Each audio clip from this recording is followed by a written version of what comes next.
I used to think I had a normal childhood. Loving parents. Birthday parties. Sunday morning pancakes until the blood test. It started when I needed a minor surgery. Nothing serious, routine. They ran some compatibility tests to make sure my parents could be potential blood donors. But the results came back strange. My blood type didn't match either of them, not even close. The doctor said it could be a hospital mistake. Switched labels, maybe. But then they ran DNA tests, just to be sure. The man and woman I had called mom and dad for 23 years? We shared no DNA? None. I confronted them with the papers in my hand. I expected outrage, denial. Confusion, but they just looked at each other and went quiet. My father finally whispered, "We hoped this would never come out." My mother started to cry. That's when they told me. The night I was born, there had been a power outage at the hospital. The generators kicked in late, monitors glitched, paperwork vanished. Chaos. Somehow, 2 newborns were placed in the wrong bassinets. They knew. They'd known since I was 3. Because one day, another couple showed up at our door. They looked just like me. Same eyes, same bone structure. Same awkward smile. The man said, "We believe your child is ours, and yours is ours." They claimed I was switched with their baby, a boy they'd raised as their own. My parents refused to believe them, at first.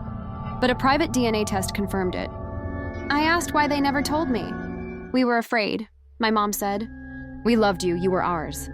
And we didn't want to lose you." The other family had agreed to keep it quiet, a secret. They'd raised my biological brother, a stranger with my blood, as their own. We lived 2 towns apart and never knew. I had to meet him. His name was Caleb. He was quiet. Cold pale, like a photo that had faded too fast. When we shook hands, I felt something shift in my stomach. Like 2 puzzle pieces trying to fit, but not quite aligning. He looked nothing like my parents, but everything like me. We spent hours talking. Same birthday, same habits. We both hated raisins. We both had a birthmark under the rib cage. He said I always felt something was off, like I was someone else's echo. We started spending time together, curious, testing the theory of blood, of belonging. Then weird things began happening. I started seeing flashes, not memories.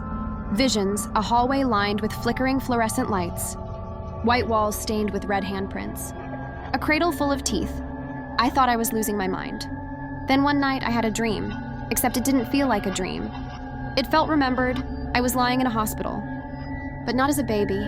I was a man, strapped down, surrounded by voices that whispered things like test subject and genetic container. I woke up sweating, nose bleeding.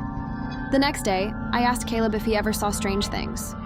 He just nodded and said, "Do you hear them too?" I asked who. He leaned forward and whispered, "The ones in the walls." After that, I stopped talking to him. But he didn't stop talking to me. Texts, photos, a picture of me sleeping, taken from outside my bedroom window. A voice message with nothing but breathing. And then, "You're in the wrong life." I blocked him, changed my number. Then the letters started coming, handwritten. Page after page of medical terms, ritual diagrams. A family tree that branched off into something with no names, only symbols. And at the center, my face. I took everything to the police. They visited Caleb's apartment. It was abandoned. No signs of life, except one thing pinned to the wall. A photo of me in the hospital as a newborn, and written in blood beneath it, "We took the wrong one.